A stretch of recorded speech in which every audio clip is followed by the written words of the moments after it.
Welcome to Red Eye. I'm former CIA operations guy and current Diligence President Mike Baker, filling in for Greg Gutfeld. Diligence for all your regular host removal needs. Let's go to TV's Andy Levy for our pregame report. Andy, what's coming up on tonight's show? Thanks, Mike, and take a step back, America. Our top story tonight, President Obama's secret kill list. Are you on it? Plus, Homeland Security's naughty word list. Are you on it? And finally, could we build a fully functional Starship Enterprise in 20 years for a mere $1 trillion? Some guy says yes, and that's more than enough for us to do this story. Mike? Well, thanks, Andy. You'll be tabulating the sprocket values as we go along, I assume? No, I'll be looking up facts and boring stuff like that. Facts, huh? Well, let's welcome our guests. I'm here tonight with Fox Business Network anchor Lori Rothman. And we'd like to welcome a first-time guest. He's writer and comedian Keith Alberstadt. Bill Schultz, he's won America's Top Sidekick 3 years running, and sitting right here next to me, is Liz McDonald, Fox Business Network's stocks editor. And he's the goofy-looking dude whose reporting is always skewed. It's our New York Times correspondent. Good to see you again, Pinch. Good to see you, taller-looking host. Today in Arts and Leisure, legendary director David Cronenberg talks about adapting seemingly unadaptable books like J.G. Ballard's Crash and William Burroughs' Naked Lunch, Don DeLillo's Cosmopolis, and, of course, Taro Gomi's critically hailed mindbender, Everybody Poops. Baker? Hold on, I'm just taking it in. Everybody poops. It's a good one for your kids. Thanks very much, Pinch. That was stellar. You're looking very good, actually. Oh, whoops, there's a hand. Oh, there you go. He has the last word on killing terrorist turds. Or you can say he has the last words on killing terrorist turds, and then it would come together. Yep, according to the New York Times, when it comes to the secret kill list, a chart showing the baddest of bad guys, President Obama is the, quote, final moral calculation. Sorry, I don't mean to laugh when I say that. In the kill or capture debate. The newspaper interviewed dozens of current and former advisors who outline his, quote, evolution since taking on the role, without precedent in presidential history, of personally overseeing the shadow war with al-Qaeda. They describe a leader who approves lethal action without hand-wringing when he applies his lawyerly skills to counter terrorism. He sounds like a superhero. And it's usually to enable, not constrain, his ferocious campaign against al-Qaeda. Even when it comes to killing an American cleric in Yemen, a decision that Mr. Obama told colleagues was, quote, an easy one. Speaking of easy decisions,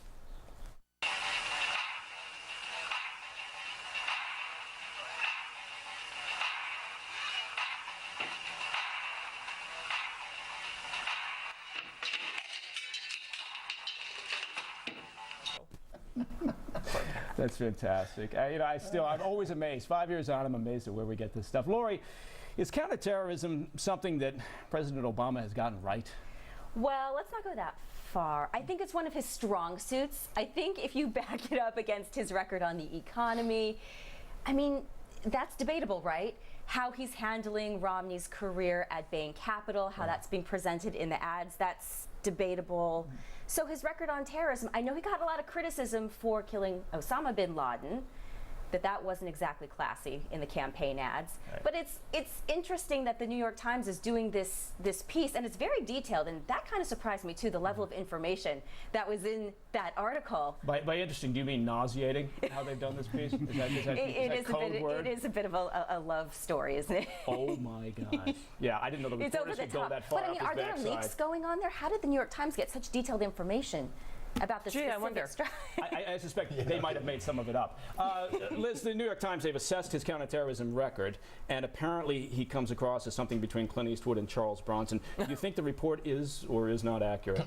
No, I think it's accurate. It's all about the timing, though. I mean, look, we're seeing full-blown coverage right now in the New York Times, a so-called scheduled behind-the-scenes peak right around the time of Memorial Day, right around the time when we're in the midstream of an election.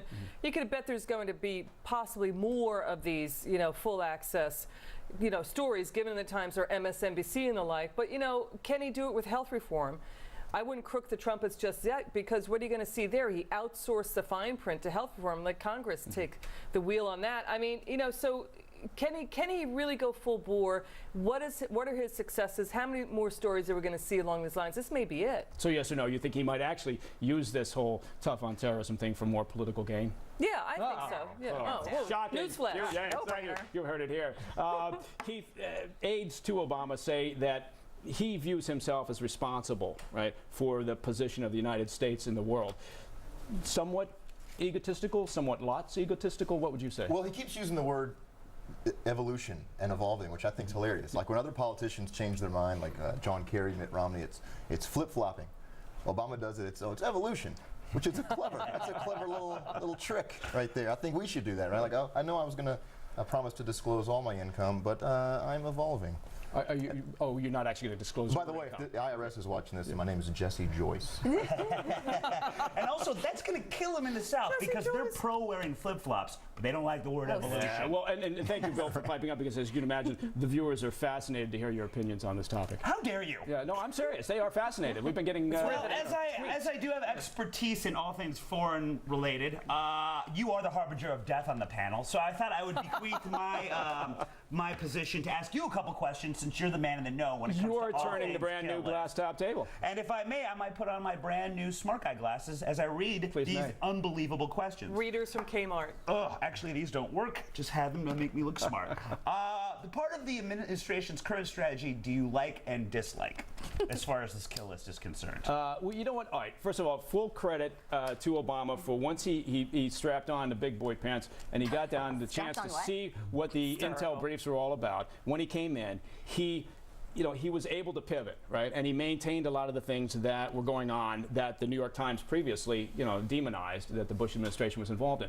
And not only that, he enhanced the drone campaign. It's been very effective. You can argue whether it's this remote thing that removes us from the horrors of war or not, but it has been very effective in killing terrorists, which frankly, that's a plus. So you're pro killing terrorists? I'm pro killing terror. I'm here tonight. Woo, to we're say gonna get that I letters. am pro If killing you're a terrorists. terrorist, send the letters to Baker, Thank you, not to yeah. us. I don't mean to Very upset any much terrorists viewing Red Eye unreal. tonight. Unreal, dude. But really, the question is attacks on Bain Capital falling flat because he did go visit with Blackstone to get private equity donations, and a lot of top Democrats joined private equity firms. Certainly Bill Clinton, Al Gore, John Edwards did that, Wes Clark. And, can he continue to say, look, I inherited this recession when, listen, Joe Biden's been around since the Nixon administration. No, and so is Charlie Rango. So is he changing the headlines to a success story when these other attacks are falling flat? Well, I think you're right. He's got to, because this is something that actually worked for him, right? And is working for him. The war on terror, I think, and maybe anybody can take this question, but how do the Republicans? What are they going to do? How do they criticize his efforts in terrorism without sounding either churlish or soft on terrorism? Exactly. This is a no-brainer for the president in terms of pushing this forward, because somebody brought up healthcare. That decision from the Supreme Court's coming at the end of the month or later, and we're going to get a jobs report at the end of the week. The economy is still so tenuous. So, I mean, there are a lot of negative factors going against the president this election season. Yeah, so and that's right. And how does the GOP play that, though? But